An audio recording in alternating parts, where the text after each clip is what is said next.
Hello students, welcome है आपका fast food classes में। और आज अपन देखेंगे असिस्टेंट रिप्रोडक्टिव टेक्नोलॉजी का सेकंड पार्ट। पहला part in vitro fertilization IVF मैंने कंप्लीट कर दिया था और आज अपन देखेंगे second part ETT embryo transfer technology. Embryo transfer technology की अपन को आवश्यकता क्यों पड़ी? अगर बात की जाए इसकी आवश्यकता की तो इसमें क्या होता है कि अगर कोई लेडी जो नेचुरली उस लेडी के जो फेलोपियन ट्यूब होता है उस फेलोपियन ट्यूब में इधर लेडी के वेजाइना से स्पर्म आएगा और यहाँ पे नेचुरली फ्यूज नहीं हो पाएगा। तो नेचुरली फ्यूज नहीं हो पाएगा तो अपन को लैब के माध्यम से इसको फ्यूज करवाना पड़ेगा और आगे की सारी प्रोसेस देखनी पड़ेगी, बनाना पड़ेगा। लेकिन दूसरी कंडीशन क्या होती है, किसी लेडी के जो फेलोपियन ट्यूब में फ्यूज हो जाता है, जाइगोट बन जाता है और एम्ब्रियो भी बन जाता है, लेकिन जो लेडी का यूट्रस होता है वो इस बच्चे को 9 महीने तक कंसीव करने में सक्षम नहीं होती है। इसलिए अपन को दूसरी लेडी के यूट्रस में ट्रांसफर करना पड़ता है। तो मैं आपको सारी प्रोसेस स्टेप बाय स्टेप समझाता हूँ, देख दो।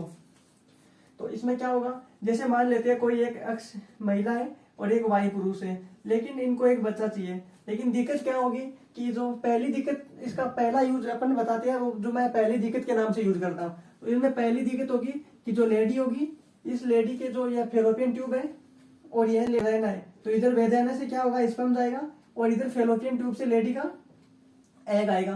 तो यह जो एग इधर ओवरी से लेडी का एग आएगा और इधर वेजाइना से लेडी के स्पर्म से जाके इधर इस फेलोपियन ट्यूब में एग और स्पर्म फ्यूज हो जाते हैं। लेकिन किसी भी लेडी में प्राकृतिक तरीके से अगर यह फ्यूज नहीं होगा तो अपन को या यह जो इन विट्रो फर्टिलाइजेशन वाली तरीका को अपनाना पड़ेगा।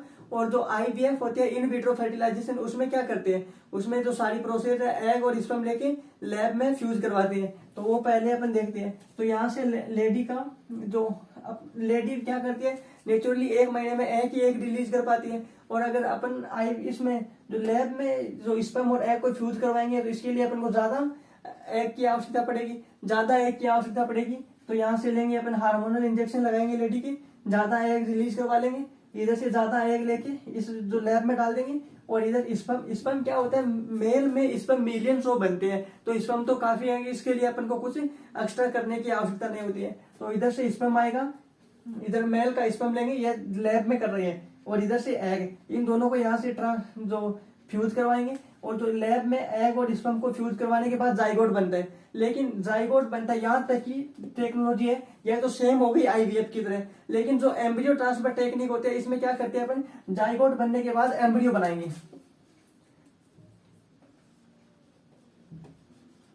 और एम्ब्रियो को जो यह लेडी है इस लेडी के यूट्रस में ट्रांसफर कर देंगे। यह हो गई एम्ब्रियो ट्रांसफर टेक्निक की पहली तकनीक। क्या करेंगे अपन, पहले लेडी को हार्मोनल इंजेक्शन देके एक्स्ट्रा जो एग रिलीज करवाएंगे और पुरुष का स्पर्म लेंगे, इन दोनों को लैब में फ्यूज करवाएंगे। फ्यूज करवाने के बाद जाइगोट बनाएंगे और जाइगोट के बाद एम्ब्रियो बनने के, एम्ब्रियो की 2 से 4 सेल स्टेज होती है, उसको इस जो पहले वाली लेडी थी इसी लेडी के यूट्रस में ट्रांसफर कर देंगे। इसी लेडी के यूट्रस में ट्रांसफर क्यों करेंगे, क्योंकि बच्चा तो इन्हीं का ही होना है। और सबसे बड़ी बात कि इस लेडी का यूट्रस एकदम सही है, यूट्रस में कोई दिक्कत नहीं है। इसमें तो प्राकृतिक तरीके से इस जो फेलोपियन ट्यूब है यहाँ पे एग और स्पर्म फ्यूज नहीं हो पा रहे हैं, इसलिए अपन को यह सारी प्रोसेस करनी पड़ती है। लेकिन अब सेकंड प्रोसेस देखेंगे, सेकंड प्रॉब्लम क्या हो सकती है। सेकंड प्रॉब्लम यह होगी कि जो ये लेडी होगी, यह पहली लेडी होगी, इस लेडी का अक्ष यह लेडी है और वाई है पुरुष है, यह एक दंपति है, मतलब कपल है। लेकिन इसमें क्या होगा कि इस लेडी को फ्यूज तो हो पाता है, इधर से स्पर्म जाएगा लेडी के वेजाइना से और इधर लेडी के जो ओवरी होगी, ओवरी से एग फेलोपियन ट्यूब में आएगा। जो नेचुरली स्पर्म तो यहाँ फ्यूज हो जाएगा एग और स्पर्म। लेकिन दिक्कत रहेगी कि जो यह लेडी का ये यूट्रस है, यह यूट्रस इतना केपेबल नहीं है कि 9 महीने तक बच्चे को कंसीव कर पाए। लेकिन इनसे बचने के लिए फिर बच्चा इनका है तो ये सारी प्रोसेस इसके अंदर ही हो पाएगी, अंदर करने के महसूस हो कि ये बच्चा अपना है। लेकिन फ्यूज होगा, फ्यूज होने के बाद जाइगोट बनेगा और जाइगोट बनने के बाद एम्ब्रियो बनते ही इस लेडी के यूट्रस से ये एम्ब्रियो बाहर निकालेंगे और जो अदर लेडी होगी इस लेडी के यूट्रस में एम्ब्रियो ट्रांसफर कर देंगे। तो जो बच्चा तो इन्हीं का होगा, लेकिन 9 महीने तक कोई इस बच्चे को कंसीव यह लेडी करेगी। तो यह होगा एम्ब्रियो ट्रांसफर टेक्नोलॉजी का second use. Embryo transfer technology का 2 यूज करेंगे अपन। पहला यूज करेंगे जो लेडी के फेलोपियन ट्यूब में प्राकृतिक तरीके से जो एग और स्पर्म फ्यूज नहीं होगा, इसलिए जो कि इस लैब के माध्यम से अपन यहाँ फ्यूज करवाएंगे और पूरी प्रोसेस करके एम्ब्रियो को इसी लेडी के यूट्रस में ट्रांसफर कर देंगे। लेकिन सेकंड प्रॉब्लम क्या होगी, यह लेडी होगी, इस लेडी के जो यूट्रस है, इस लेडी का यह यूट्रस 9 महीने तक बच्चे को कंसीव करने में सक्षम नहीं होगा। तब क्या करेंगे, यहाँ पे जो जाइगोट तो यहाँ तो इस लेडी में, इस लेडी के जो फैलोपियन ट्यूब होगा या एग और स्पर्म फ्यूज होने के बाद अपने आप बन जाएगा, और जाइगोट से जो एम्ब्रियो बनेगा उसका 4 to 6 या फिर 2 to 4 स्टेज होगी।